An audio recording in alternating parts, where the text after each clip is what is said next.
The private dining suite on the 42nd floor had been engineered for intimidation.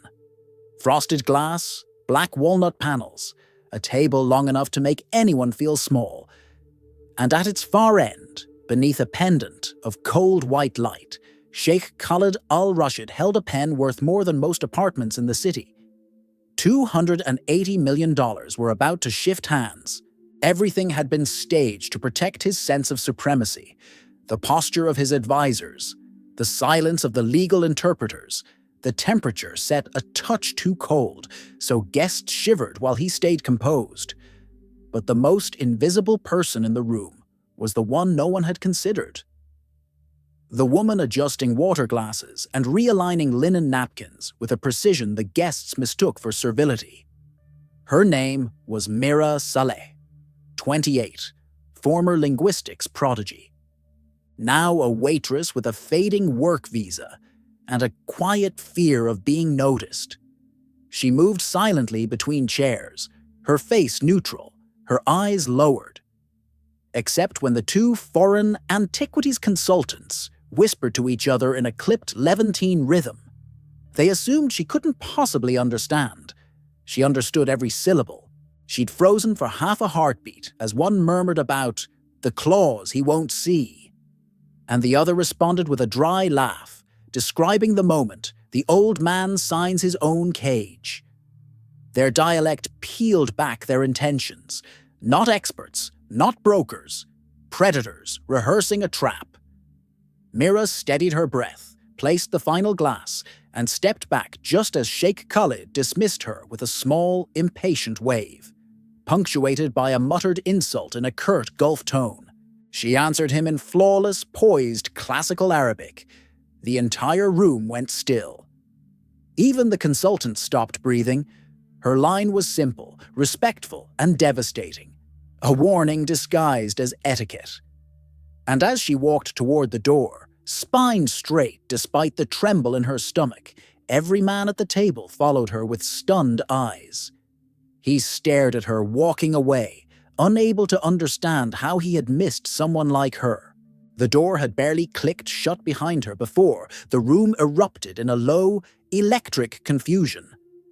Advisors leaned toward each other, unsure whether to acknowledge what had just happened, while the two consultants sat unnaturally still, men who suddenly realized a hidden variable had entered the equation.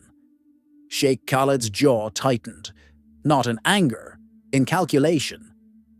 He motioned for one of his aides. "Bring her back," he said in a clipped, annoyed Gulf dialect, as though summoning a misplaced item rather than a human being. Mira re-entered with the soft, controlled steps of someone used to shrinking herself. The cold air made her arms prickle, yet her expression remained professionally blank. She kept her hands folded at her apron, fighting the impulse to apologize for existing. Khalid's eyes narrowed. "Where did you learn that level of classical Arabic?" The consultants exchanged a quick glance, a flicker that Mira didn't miss. She answered evenly, "At university, before I had to leave." No elaboration, no plea for sympathy. He studied her as if reassessing something he'd previously catalogued in the wrong drawer. Around them, the long table felt even longer, lit like an operating room, the contract folder waiting at its center like a patient prepped for surgery. "Repeat exactly what you heard," he ordered. Her pulse spiked. She didn't want to be in this room. She didn't want these men's attention. She didn't want their anger, or their gratitude, or their suspicion. She wanted invisibility. Her only currency of safety in a life that had given her few others. But she also knew what she had heard, and what it meant. She lifted her gaze. They said there was a clause hidden in the contract, and that signing it would limit your ability to withdraw from the deal. A faint tremor passed through one of the consultants. A tightening of shoulders, the kind that tells a trained linguist more than a confession. Khalid didn't react. He merely tapped his pen twice on the table, a small gesture that, for him, signaled both irritation and interest. "Hidden clauses," he murmured. My legal team assures me this contract is clean." Mira said nothing. The consultants finally breathed. "You may go," Khaled said, dismissive again, but she sensed it. The smallest crack in his confidence. A hairline fracture. As she turned toward the door, she felt the weight of all her private fears pressing against her ribs. The debt collectors, the immigration office letters she hadn't opened, the scholarship she'd lost, the academic advisor who told her brilliance meant nothing without stability. She had survived by staying unseen.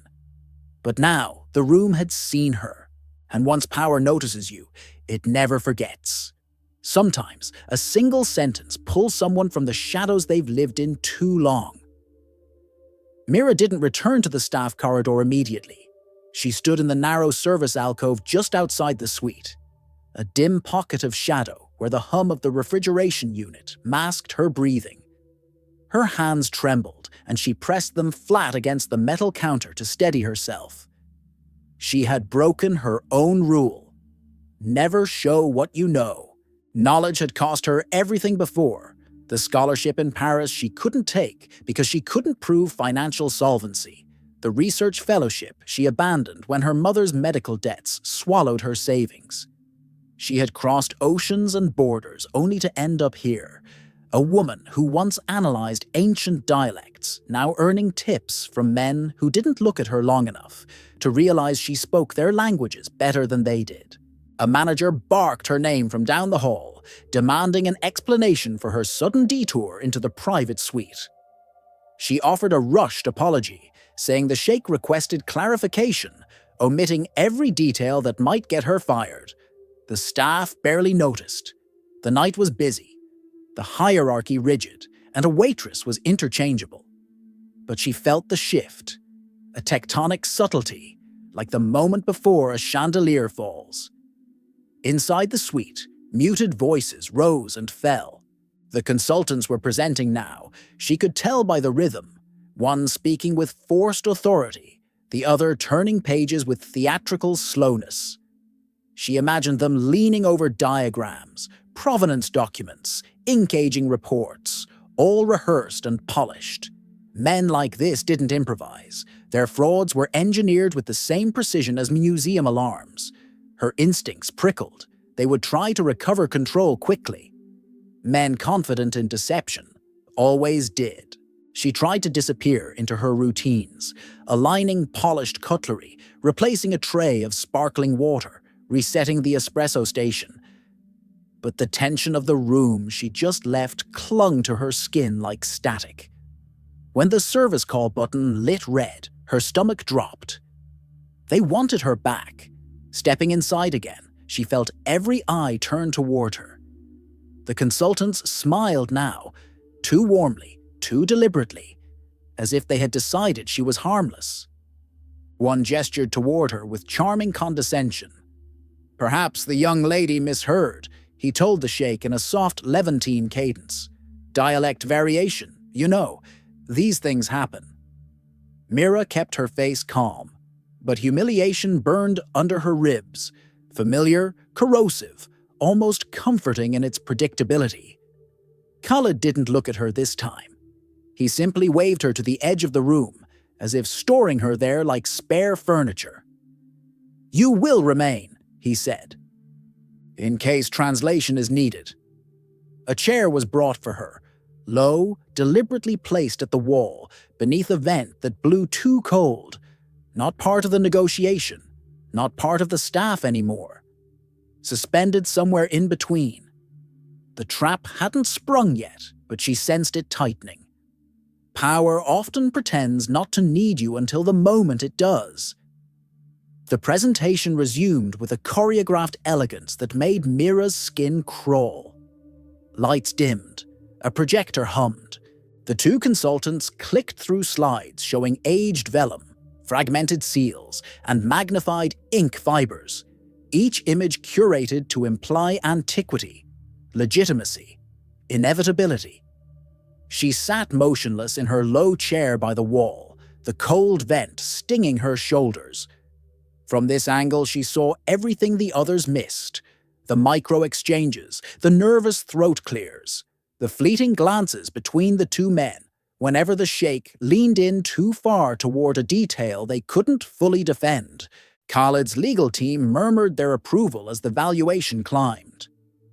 280 million is conservative, one consultant said, voice smooth as lacquer. Once restored, the manuscript will redefine the region's cultural map.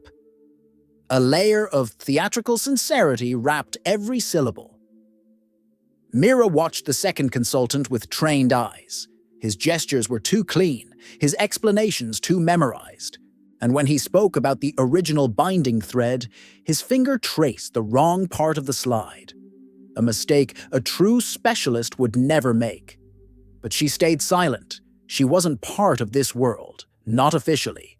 She had no right to intervene again.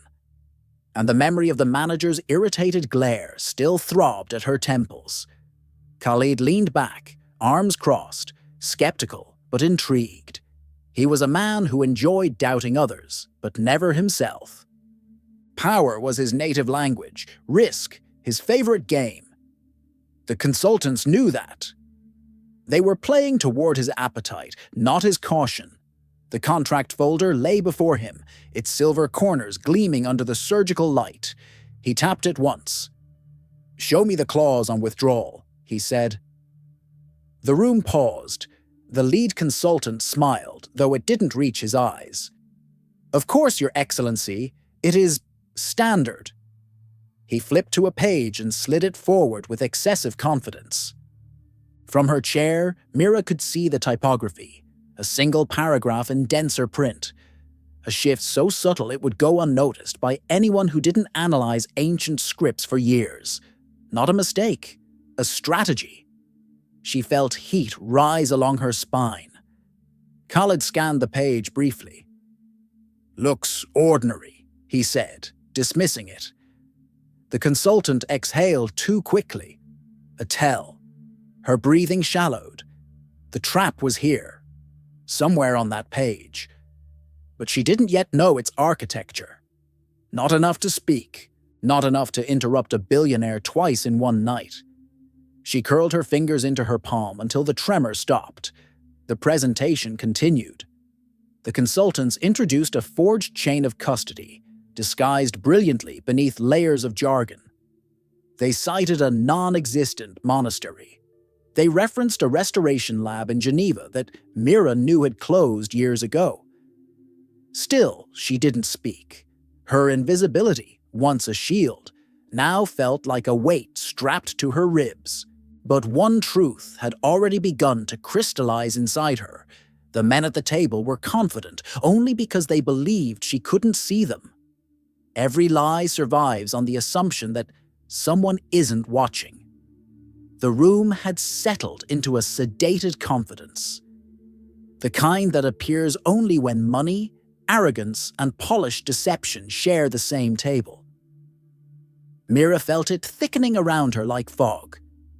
The consultant spoke in practiced harmony, alternating segments as though they had rehearsed not just the data, but the rhythm of persuasion itself.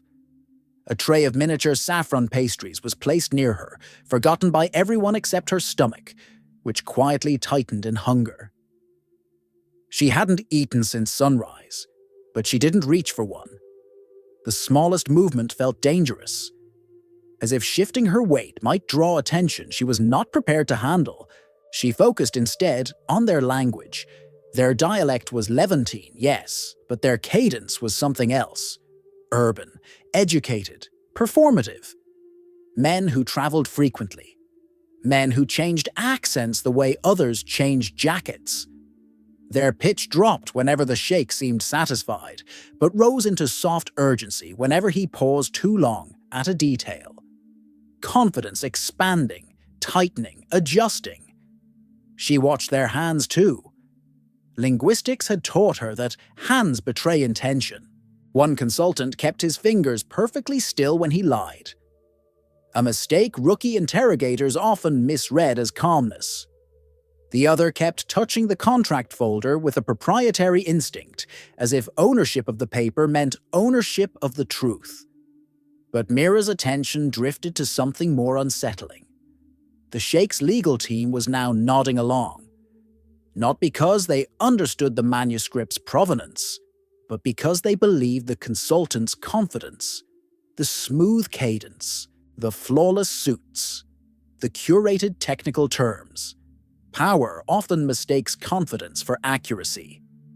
A young lawyer at the far end began summarizing risks, and there were none, he said, except the usual bureaucratic filings. All verification markers align, he added. It would be unwise to delay. Unwise, the word echoed. Mira straightened subtly. That was the moment she recognized it. The same tone her academic advisor once used when telling her to pause her dissertation due to her mother's hospital bills. A tone that wrapped coercion in politeness, a tone that pretended to be guidance while pushing someone off a cliff. She looked at the contract again. Something was wrong with the pagination. The sequence jumped, not visually, but rhythmically. Pages flowed with unnatural transitions, a detail no one else felt because they didn't live in the world of manuscripts and structure and editorial fingerprints. She felt her mouth go dry. She was now certain the danger wasn't the forged provenance alone. It was embedded in the contract terms themselves. Somewhere buried, waiting for a signature to spring it open. But she said nothing yet.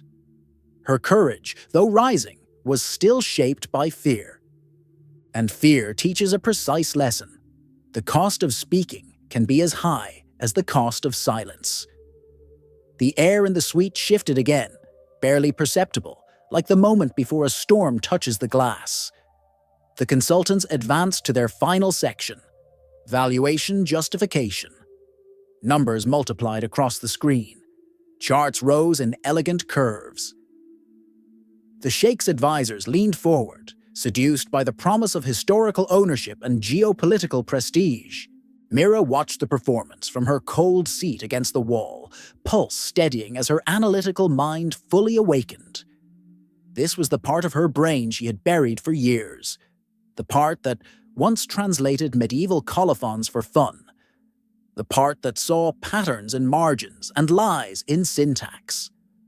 One consultant clicked to a slide, showing a high-resolution image of the manuscript's final page. A flourish of ink. A closing signature. A date. Mira inhaled sharply, not because of what was on the page, but because of what wasn't. The signature's ink tone struggled to match the body text. A trained eye could see it. A microscopic, unnatural darkness.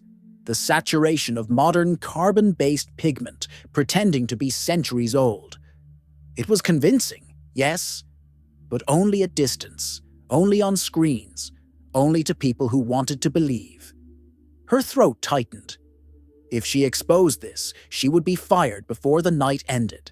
If she didn't expose it, a billionaire would lose nearly $300 million, and she would carry the guilt like a stone in her chest. She had lived her entire adult life with the belief that her survival depended on silence. Tonight, silence was complicity. The consultants continued, unaware she was dissecting them like specimens. "Your Excellency, the manuscript's chain of custody is impeccable," one said, tapping the screen. Impeccable. That word again. Heavy, theatrical, fraudulent. Her eyes returned to the contract folder. The pagination anomaly pressed against her thoughts. Page 19 moved into page 21 with no reason for the jump in logic. Legal documents had rhythm, like music. This one was offbeat. The sheikh finally spoke, bored yet intrigued. "Enough. Bring me the signature page." The lead consultant smiled, the smile of a man who believed the world was already his. A pen tray was brought forward. The advisors cleared their throats. The contract was opened wide. A soft metallic click filled the room as the sheikh removed the cap from his pen. and Mira felt her stomach twist so violently she nearly doubled over. She didn't know the exact trap yet, but she knew one thing with unshakable certainty. He was about to sign something designed to destroy him. Sometimes the moment you fear most is the one that demands you step forward anyway. The sheikh's hand hovered above the page, the tip of his pen gleaming beneath the cold white light. Every advisor leaned in with almost reverential stillness. This was the moment powerful men loved, when history felt like something they could sign into existence. But from her low chair, Mira felt the entire room tilting, as if gravity had shifted its allegiance. The consultants exchanged a discreet, triumphant glance. Not gloating, too smart for that. Just a small, satisfied exhale, the kind that slips out when a trap finally closes around its prey. Mira's breath shortened. Her eyes darted across the contract again, recalculating, analyzing the flow of clauses she'd glimpsed earlier. Something in the structure gnawed at her. Not just a hidden paragraph, no. This was more elaborate, more surgical. The sheikh pressed the nib to the paper. Mira's fingers dug into her skirt. She couldn't move.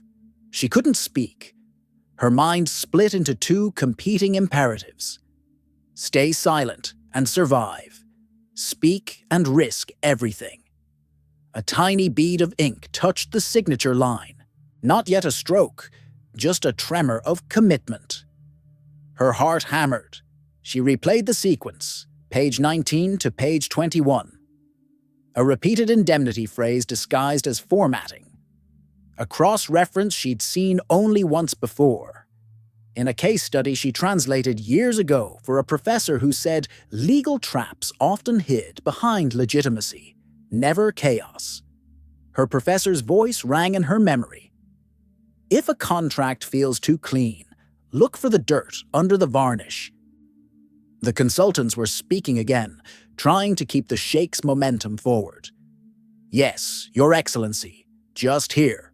The final affirmation is merely procedural. Merely.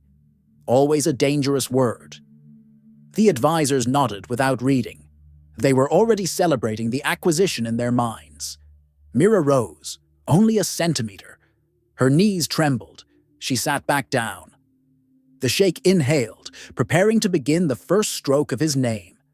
A whisper of panic crawled up her spine. She had seconds, maybe less. Then her gaze caught something she'd missed earlier. The ink seal at the contract's bottom edge had two micro-impressions. Two. It should have had one. A double seal could mean layered ownership. Layered ownership could mean a backdoor transfer clause. A backdoor clause could mean one thing. Once he signed, the manuscript and its entire liability would legally belong to him, even if proven fake. It wouldn't be a purchase. It would be an inheritance of fraud. Her chest tightened as if someone had pressed a hand against her ribs. She knew now. She finally understood the architecture of the trap. And as the sheikh's pen began its downward motion, slicing the air toward the paper, Mira felt something within her crack, cleanly, irrevocably. Silence had protected her for years. But tonight, silence was about to ruin a man. The truth waited inside her, trembling, demanding release. The pen touched the paper. Just the faintest stroke, barely a whisper of ink, but enough to make Mira's pulse spike like she'd been plunged into ice water. No one else seemed to notice the danger tightening around the room like a wire. To everyone at that long, walnut table, this was routine, ceremonial, inevitable. But to Mira, everything inside the contract now screamed. She leaned forward slightly, her breath shallow, eyes locked on the signature block. The double seal, the skipped pagination, the inconsistent ink tone, the cross-reference marked Section 14C, Supplemental Obligations. Supplemental obligations. Her mind fired through the phrase with the speed of survival. In legal linguistics, Supplemental was a euphemism for hidden liabilities, terms that spring open only after signing. A classic entrapment structure. Her thoughts sharpened into a single, chilling conclusion. The contract was designed to transfer debt, not ownership. The sheikh wouldn't be buying a manuscript. He'd be assuming full collateral responsibility for a fake, including any legal charges that followed. Even if he proved fraud, he would still lose. The clause reversed the burden of proof. Her stomach dropped. The consultants were speaking again, their voices honeyed with victory. "You honor culture tonight, Your Excellency. A landmark acquisition. A legacy piece." Their tones betrayed them. Too smooth, too relieved. This was the cadence of men who had been waiting months for this single moment. Mira's breath shook. She had seconds left, seconds to speak, or the signature would seal his fate. Her chair scraped softly against the marble as she stood. The sound cut through the room like a blade. 20 heads snapped toward her. She felt heat crawl up her throat, but she forced her voice out anyway. Thin, but steady enough. "Your Excellency," she said, "you cannot sign that page." Everything froze. The consultant's eyes widened with controlled panic. His advisors stared as if a ghost had spoken. Even the air conditioning seemed to fall silent. The sheikh turned his head slowly, the pen still hovering above the line. His expression was not anger. It was curiosity sharpened into something colder.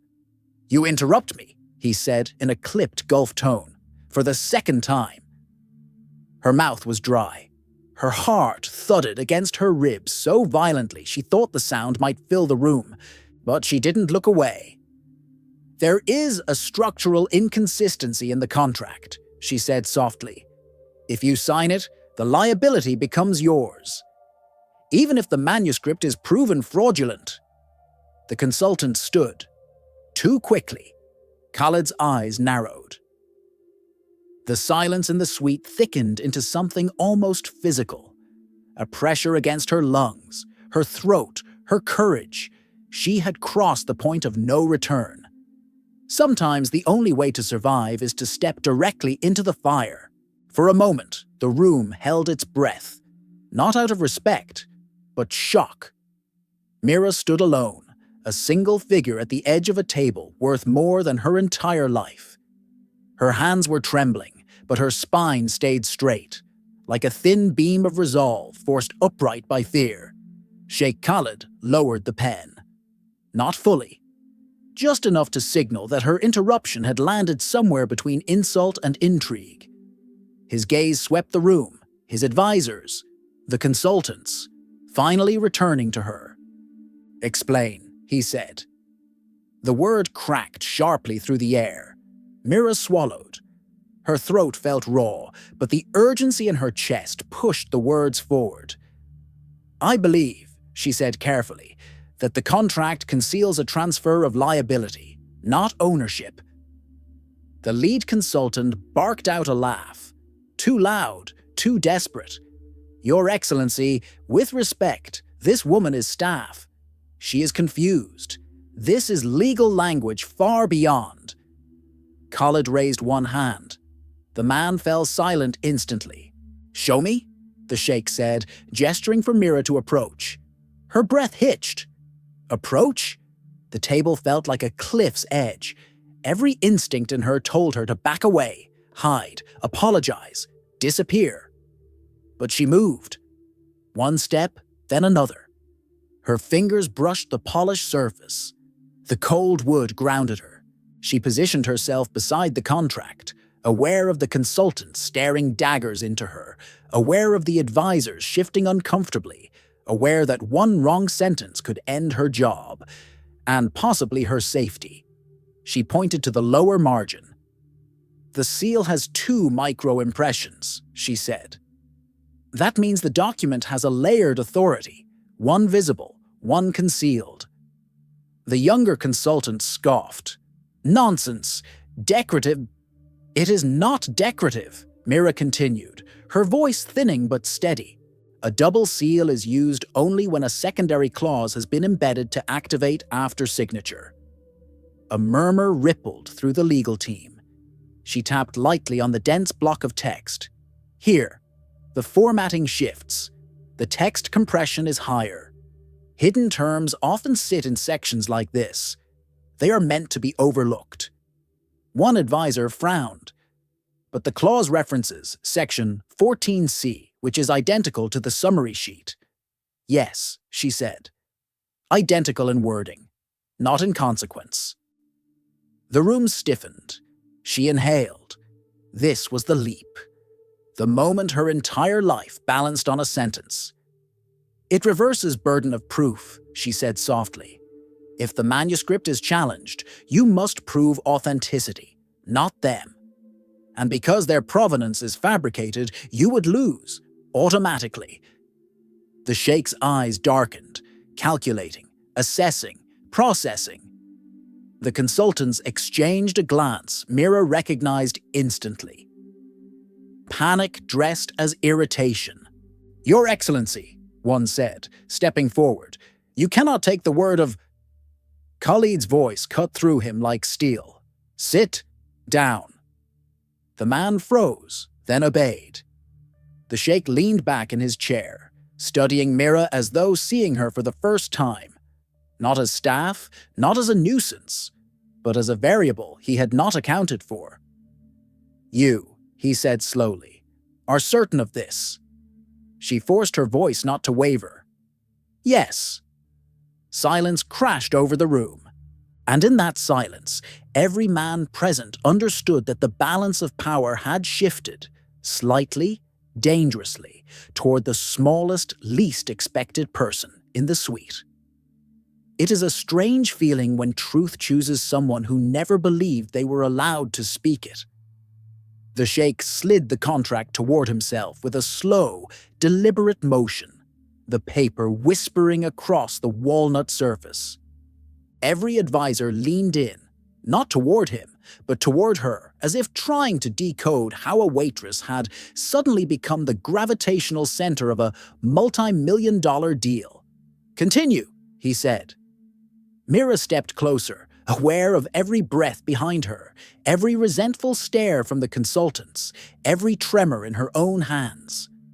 The contract lay open, like a dissected body, waiting for someone with real knowledge to point out where it had been altered. She steadied her voice. "This paragraph," she said, touching the compressed block of text. "At first glance, it looks like standard indemnity wording, but the syntax is wrong. Modern legal Arabic uses a different clause chain than historical contracts. This is a hybrid." One advisor frowned. "Hybrid meaning?" "Meaning it was designed to look archaic while functioning like a contemporary liability waiver," she said. "A real historical contract would never use this structure." She tapped the repeated phrasing, subtle, innocent, dangerous.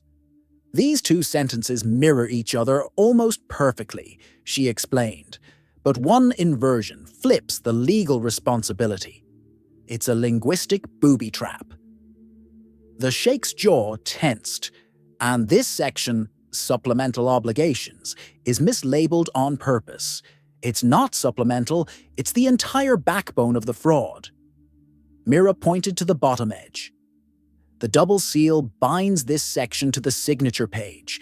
Once your pen completes the stroke, you accept all financial and legal risk attached to the manuscript. One of the consultants slammed his palm onto the table. "This is absurd. She's misinterpreting formatting. A waitress." "She is not finished," Khalid said, without looking at him. Mira's pulse hammered. She pushed forward anyway. The pagination skip from 19 to 21 is intentional. They removed original page 20 and replaced it with a fabricated clause. The summary sheet you reviewed reflects the original numbering, not the inserted page. A wave of realization rippled through the legal team. Eyes widened, mouths tightened. Someone swore under their breath. "And the ink used in the manuscript's signature," she added, voice almost cracking, "is carbon black, not iron gall. Iron gall ink oxidizes. Carbon black doesn't. The darkness is too uniform." She met the sheikh's gaze directly for the first time. When something ancient refuses to fade, it's because it isn't ancient. A thin silence stretched across the room. The consultant's confidence shattered. One reached instinctively for the projector remote, as if turning off the evidence could erase the truth that had just been spoken. Mira continued, quieter. "If you sign, Your Excellency, you inherit the fraud. You pay for their fake manuscript, and you become responsible for its discovery. All investigations would lead to you, not them." "No!" The weight of her words settled like dust over polished wood. Finally the sheikh spoke, his voice low. "You are telling me that by signing, I would lose even if I won?" "Yes," she whispered. He closed the contract gently, as though it were a dead thing. Sometimes the smallest voice is the one that stops a catastrophe built by men with louder ones. The consultants broke first. Not dramatically, no sudden shouts or confessions, but with a single, fatal hesitation. A half-second too long, a breath caught in the wrong part of the chest. For men trained in polished deceit, it was equivalent to dropping a weapon on marble. Khalid noticed. Everyone noticed. His voice came out colder than the air vent above Mira's chair. "Open the contract," he ordered the younger consultant. "Page by page." Reluctantly, the man obeyed. Mira stood beside the sheikh now, an impossible position for someone who'd spent years folding napkins and avoiding eye contact with powerful men. Yet she felt strangely steady. Her fear didn't vanish. It simply learned to stand upright. Page 1, 2, 3. Routine. Harmless. But when the consultant turned to page 19, a faint trembling slipped into his fingers. Mira leaned forward. "Slowly, please." He froze. "Now," she continued, "turn to the next page." He flipped to page 21. The room tightened. Khalid spoke quietly, like a storm forming behind glass. "Where is page 20? The consultant wet his lips. "Formatting variation, Your Excellency. Sometimes—" "Do not insult me," Khalid said. An advisor stepped in, taking the contract from the consultant's hands. He examined the stitching at the spine under the pendant light. His brows drew together. "The binding thread is inconsistent," he murmured. "This page was inserted—" Silence detonated across the table. Mira felt the shift, the exact moment when doubt became certainty, when suspicion hardened into truth. She remembered late nights in university archives, her professor guiding her fingers along the seam of a 14th century manuscript. Forgery hides in the margins, not in the text. Khalid continued turning pages until he reached the signature block. There, beneath the ornate script, sat the micro-impressions she had seen. One circular, one ovular, each fainter than breath. "Dual authority," Mira said softly. "The upper seal ties the contract to you. The lower one ties liability to a separate entity controlled by them. If challenged, you bear full responsibility. Financial, legal, reputational." One advisor whispered, horrified. "It would bankrupt you." The consultants attempted one last defense. "A misunderstanding, nothing more. We can clarify." "Enough," the sheikh said. He stood and the room moved with him, like satellites adjusting to a gravitational shift. Then he turned to Mira. "You saw what none of my own experts saw," he said. "How?" Her throat tightened. No one had asked how in years. "Because I used to study these things," she said quietly. "Before life changed." He studied her for a long, unreadable moment. Behind him, the consultants sat rigid, their confidence drained. their empire of rehearsed lies collapsing under the weight of a single waitress who refused to remain invisible. In every deception, the most dangerous flaw is the assumption that the quiet one isn't listening. The sheikh motioned for everyone, lawyers, advisors, even the consultants, to step back from the table. Only Mira remained near him. The contract lay open between them like a dissected creature, its anatomy now exposed. He gestured to the younger advisor. "Bring me the supplemental binder." A thick folder was placed in front of him.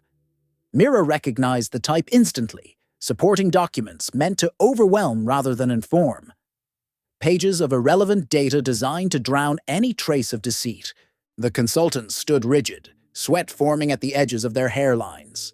Khalid opened the binder. "Walk me through it," he said to Mira, not as a command to staff, but as a request to an expert. Her breath wavered. She steadied herself. The first pages showed provenance letters, printed on artificial parchment. Mira pointed to the seal. The embossing is machine-pressed.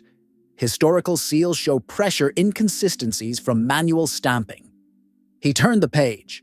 The next set displayed custodial photographs, allegedly taken decades apart. "The shadows are identical," Mira said. These photos were not taken years apart. They were edited copies of the same original. Advisor murmurs rose like a storm. The consultants shifted, suffocating in the tension. Page after page, anomaly after anomaly, she exposed the architecture of the fraud. The Geneva Restoration Lab cited had closed 9 years ago. The monastery name referenced a region that never produced Arabic manuscripts. The ink aging report used carbon dating terminology that didn't apply to ink at all. A chain of custody affidavit referenced a curator who died before the manuscript's arrival. Each revelation landed like a hammer. By page 47, the sheikh closed the binder with a sharp thud. He looked up at the consultants. His voice was calm, unnervingly calm. "You built a masterpiece of fraud." The older consultant straightened his tie, his mask cracking. "Your Excellency, we can renegotiate terms." "No," Khalid said. "You misunderstand. I am not angry because you tried to deceive me. Men deceive each other all the time." He glanced at Mira. "I am angry because you assumed no one in this room could read you." The consultants faltered. Mira felt something unexpected rise in her chest. Not relief, not pride, but a strange, fragile sense of being seen. For years she had been a background figure, the one who poured coffee, cleared plates, blended into walls. Tonight she was the only person in the suite whose voice had altered the course of millions. The sheikh leaned toward her slightly. "Is there anything else?" he asked. She hesitated. Then she took a breath and pointed to one final detail. The signature date in the manuscript uses a numbering system that didn't exist until 4 centuries after the claimed origin. A final crack, a final collapse. Everything in the consultant's posture broke. Sometimes the truth doesn't arrive all at once. It accumulates until the lie can no longer hold its own weight. The room felt heavier now, like the air itself understood the consequences forming in real time. The consultants had lost the glossy confidence that had carried them through months of preparation. Their shoulders stiffened, faces drained to an unhealthy pallor, eyes darting between each other as if searching for an exit strategy that didn't exist. The sheikh rested one hand on the contract, fingers splayed lightly across the page, as though claiming dominion over the very thing meant to entrap him. "Your scheme," he said, voice low, "is brilliant. I'll give you that." The older consultant swallowed hard. "Your Excellency, it is also finished." His advisors exchanged glances, some angry, some shaken, some simply overwhelmed by the realization that they themselves had been moments away from endorsing a catastrophic loss. One of them wiped his glasses with trembling fingers. Another flipped through the binder as if disbelief might change the contents. Mira stayed where she was, resisting the urge to shrink back into the wall. The sheikh turned slowly toward her, his expression unreadable. "You spoke earlier of a reversal of burden of proof," he said. "Explain it again." She nodded, inhaling to steady her voice. "In simple terms," she said, "the contract binds you to accept ownership before authenticity is proven. If the manuscript is later exposed as fake, you are treated as the source of the fraud.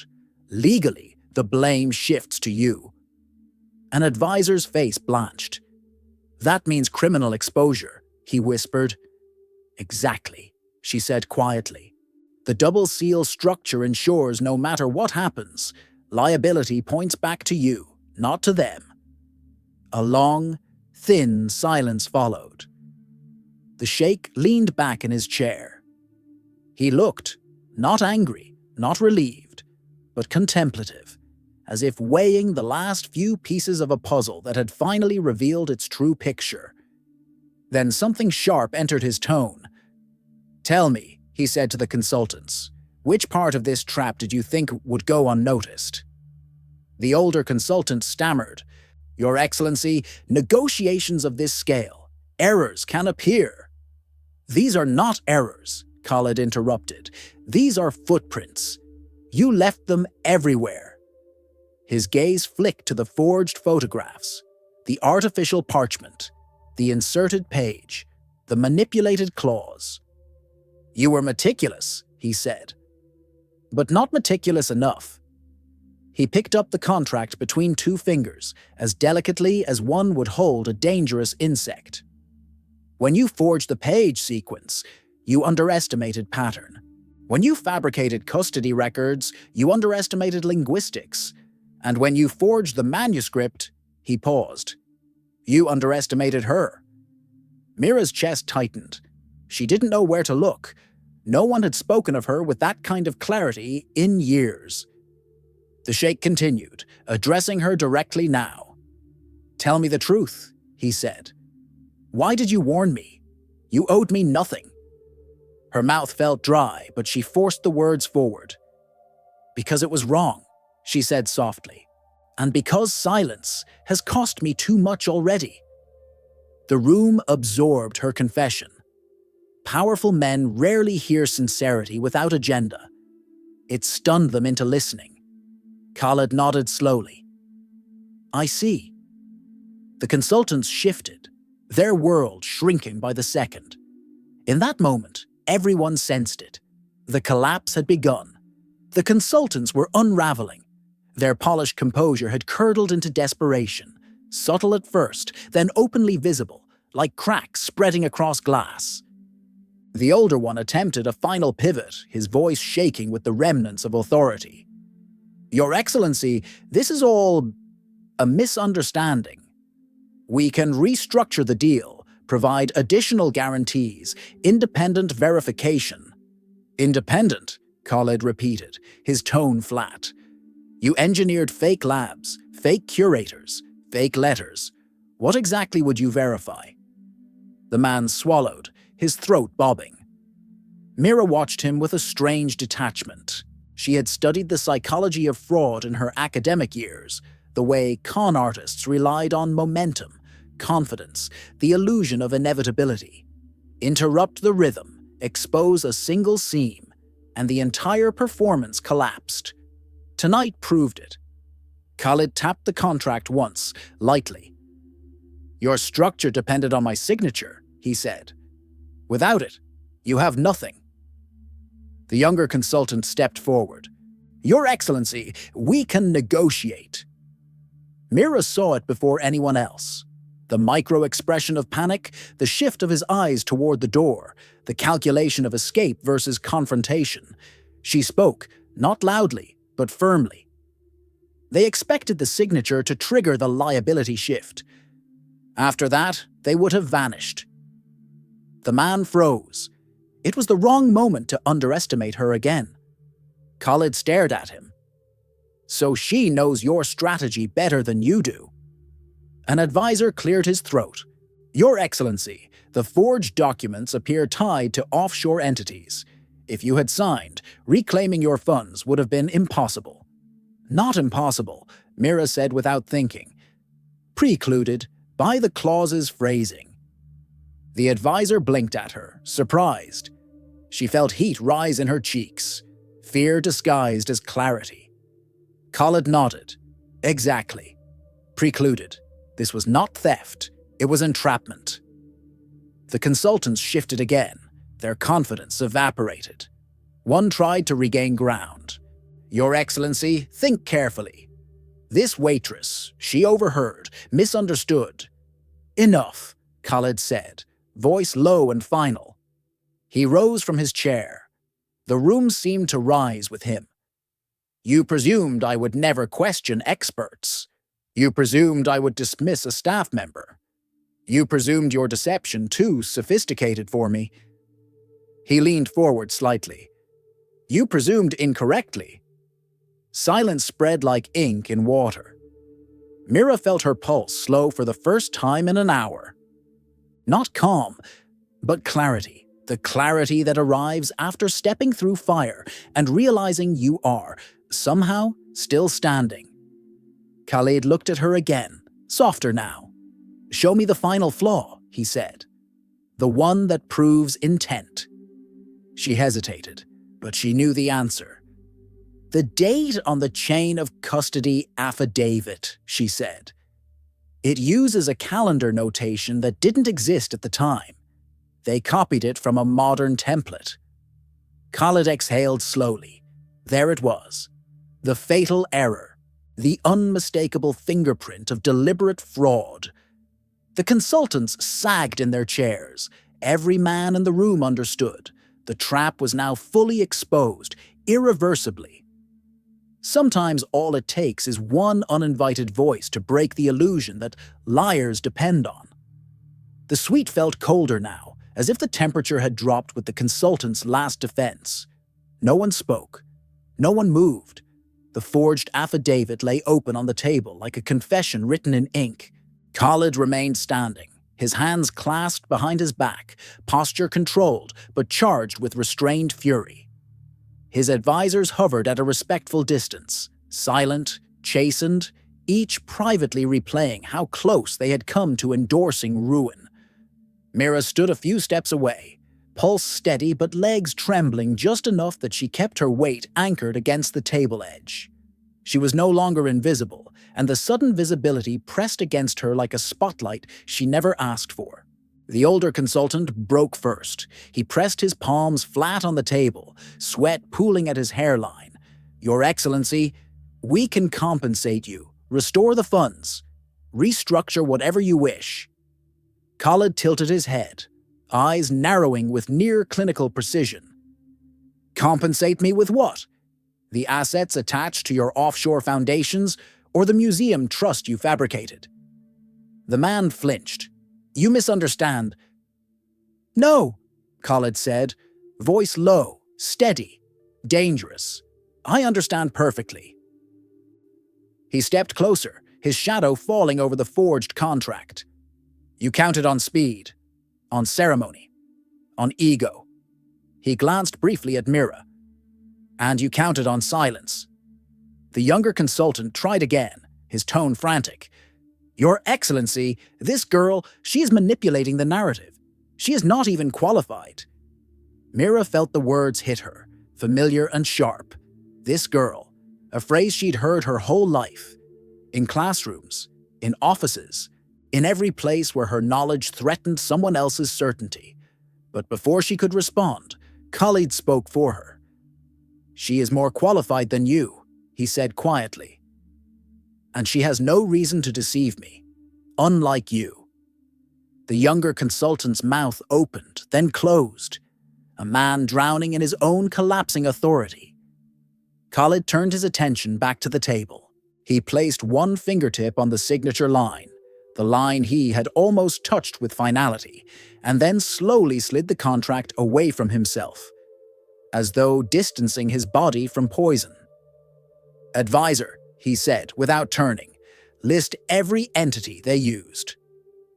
A young lawyer scrambled to gather the binder, flipping through pages, his voice shaking as he recited shell corporations, defunct restoration labs, non-existent curators, artificial provenance trails. Each detail tightened the noose. Mira watched the consultants deflate.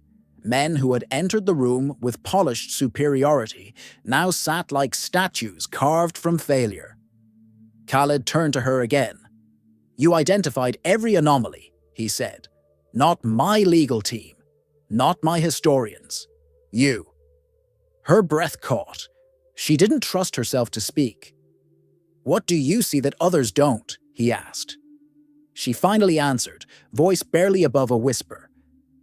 "I see patterns, and I see when words don't behave the way they should." Work out a faint, almost imperceptible nod. Not approval. Recognition. Khalid lifted the contract by its spine and dropped it into the center of the table. The sound echoed like a verdict. "The fraud is complete," he said. "There is no deal, no compensation, no negotiation." The consultants deflated entirely, hands limp, eyes hollow. And then he added quieter, "And the consequences will find you." A slow, heavy silence filled the room. Mira exhaled shakily. Not triumph, not relief, just the strange stillness that arrives when danger pauses but hasn't yet passed. Sometimes a truth spoken in fear becomes the only shield between disaster and those who never saw it coming. The aftermath didn't erupt, it settled. A quiet, suffocating stillness filled the suite, the kind that follows only when every illusion has been stripped bare. The consultants no longer defended themselves. Their collapse was complete, their posture hollow, their eyes unfocused. Men who had walked in radiating certainty now sat like discarded marionettes. Khalid remained silent for a long time, not in indecision, in calculation. Mira watched him cautiously, unsure whether she had crossed a line or saved him from it. Her pulse still throbbed in her ears. Her palms were cold. She wanted to step back, to blend again into the invisible spaces of the room. But she couldn't. Not anymore. The moment she spoke, she had forfeited the safety of invisibility, forever. Finally, the sheikh spoke. "Advisor," he said, not looking away from the two men. "Record everything." The young lawyer nodded, opening a digital file. His hands trembled. He was still absorbing how close he had come to endorsing a catastrophic scam. Khalid continued, his voice a tightly controlled line of steel. "Document each false entity, each forged letter, each inserted page. Prepare a summary." The older consultant tried to speak. Just one word, one appeal. "Your Excel!" Khalid lifted a hand. The single gesture silenced him more effectively than shouting would have. "You will not address me," he said, tone surgically calm. "You will answer only what is asked, and only to my legal team." The man swallowed and sat back down. Mira felt every muscle in her body slowly unclench, though exhaustion crept into her bones like cold water. She wanted to sit. She wanted to breathe. She wanted to disappear into the service corridor and wash her shaking hands under warm water until the trembling stopped. But she remained where she was, because the sheikh was watching her now, not with suspicion nor gratitude, but with a precise, evaluating intensity. The same intensity he used to assess rare artifacts, priceless acquisitions, dangerous men. "What is your name?" he asked. She hesitated. For years she had offered her name as an apology. "Mira," she said softly. "Mira Saleh." He repeated it, slower, as if imprinting it onto memory. "Mira Saleh." The advisors glanced at her with new eyes. Not as staff, not as an accident, but as the person whose intervention had prevented a financial, legal, and reputational implosion. Khalid stepped toward her. "In my world," he said, "expertise is rare. But honesty, true honesty, is almost non-existent. You possess both. Her breath shook. She didn't know what to do with those words. Then his tone shifted. Lower, more focused. You said earlier that silence has cost you. A statement, not a question. She swallowed hard. Yes. He nodded once. A small gesture. But something settled behind his eyes. The kind of decision powerful men make quietly, before revealing it. You will remain, he said. This is not finished. Her heart tightened. She wasn't being dismissed. She wasn't being scolded. She was being included. For the first time in years, she felt the faint, unfamiliar shape of possibility. Sometimes the smallest fracture in a life can become the doorway to a different future. The suite emptied slowly, like a tide pulling back. Assistants packed up binders with trembling hands. Advisors whispered into phones, their voices taut with urgency. The consultants were escorted to the far end of the room, no longer participants, but liabilities awaiting containment. Only Mira remained near the center, caught between the remnants of disaster and the quiet gravity of what she had done. Khalid approached the wall of frosted glass, looking out into the night city. His reflection hovered like a double exposure, half shadow, half sovereign. He didn't speak at first. Powerful men didn't rush their thoughts, especially after nearly losing everything. Mira, he said finally, without turning. It startled her. Her name spoken by someone like him felt disorienting. Yes, Your Excellency? Come here. She stepped forward cautiously, stopping a meter behind him. She kept her hands clasped, unsure whether she should stand tall or small or invisible or something in between. He glanced at her reflection, not her face. Tell me, he said, what drove you to speak tonight? Many would have stayed silent. Her breath shivered. Memories rippled behind her eyes. Unpaid medical bills, visa warnings, professors who saw brilliance but not her exhaustion, men who spoke over her, through her, around her, until her voice felt like a mistake she had learned not to make. Because, she whispered, your signature was about to destroy you, and no one else saw it. Silence, not cold, contemplative. Khalid turned to her fully. You were invisible in this room, he said. Even to me. I admit it. His voice carried an unexpected edge of respect. That will never happen again. She felt heat rise behind her eyes. Not tears, but a different ache, like the first breath after resurfacing from deep water. He returned to the table and tapped the forged contract. Tell me exactly how you noticed the anomalies. Not just the seals or the clauses. You felt something before you saw it. She nodded slowly. Yes, the rhythm was wrong. Rhythm? He repeated. Contracts have flow, she explained. Like manuscripts, like language. They move in patterns. The transitions were unnatural.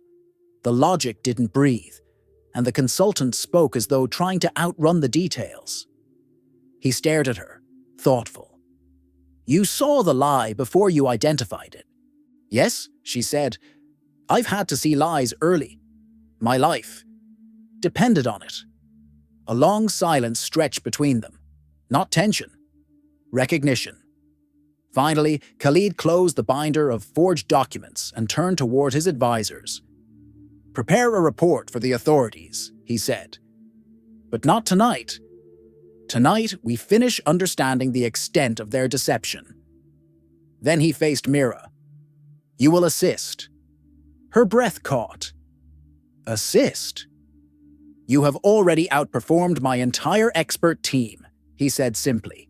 And I do not waste talent or integrity. The advisors exchanged looks. None dared object.